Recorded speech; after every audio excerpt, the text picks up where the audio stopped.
Hello everybody. Have you ever wondered what part of the milk that comes out of the cow has the most cream in it or the least amount of cream in it? Well, today we're going to do an experiment and we're just going to figure it out once and for all. So our plan is we're going to bring the cow up here and begin milking, and we're going to try to save the milk from each approximately quart, and we will fill these quart jars up with the milk. So first quart, second quart, etc.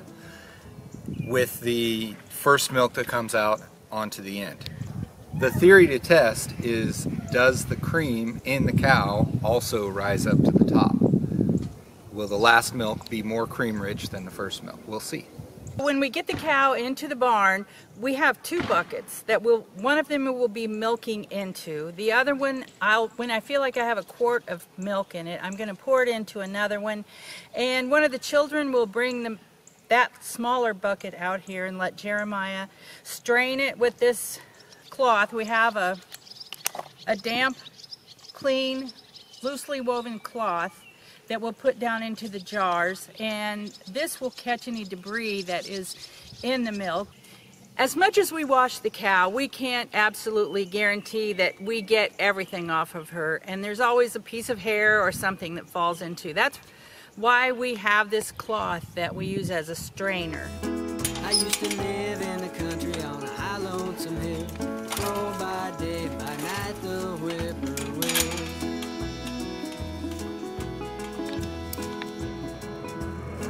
I used to live in the country on a high lonesome hill.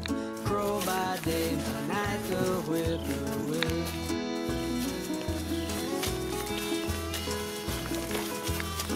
But I'm satisfied, tickled too, just to be with you.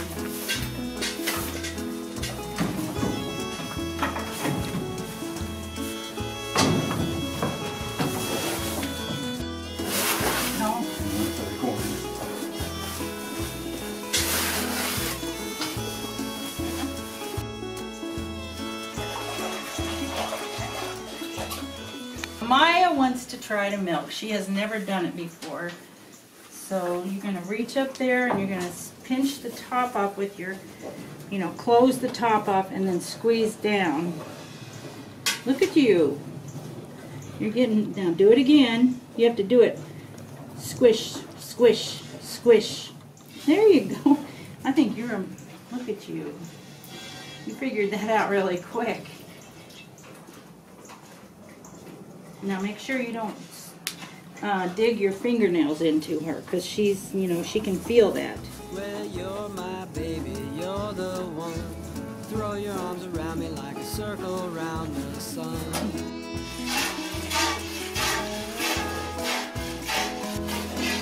Well, you're my baby, you're the one. Throw your arms around me like a circle around the sun.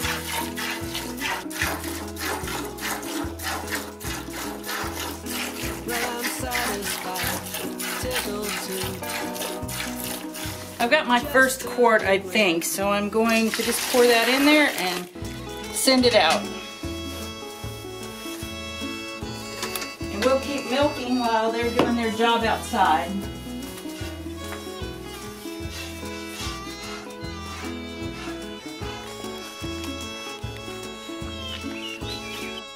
Here's the first quart. I'll strain it.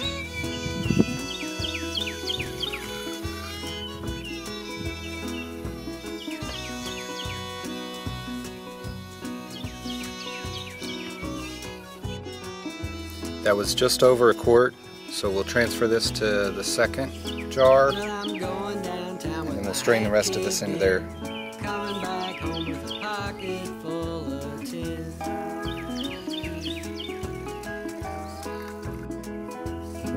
Well, I'm going downtown with my hat caved in. Coming back home with a pocket full of tin. That one was just over as well. Well, I'm satisfied, tickled too, just to be with you.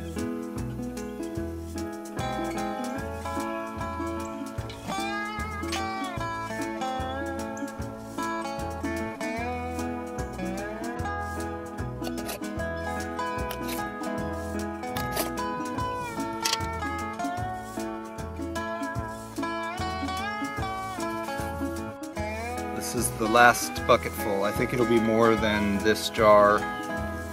We'll have to do a little bit more.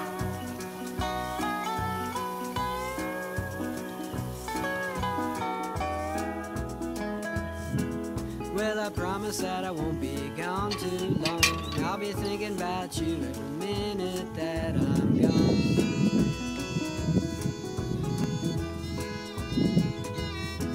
Well, I promise that I won't be gone too long. I'll be thinking about you every minute that I'm gone. This one's not going to be completely full. Satisfied, tickled too, just to be with you.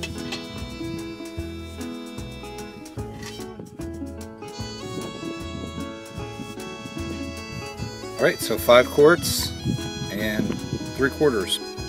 I'd say between bucketfuls I had less than 25% more like to put in the next jar generally. So I think that's it. We'll put these in the refrigerator, let them sit overnight, and then we'll measure the cream on them and see which one has the most. Morning came around again, and it's time to see what the results of our experiment are.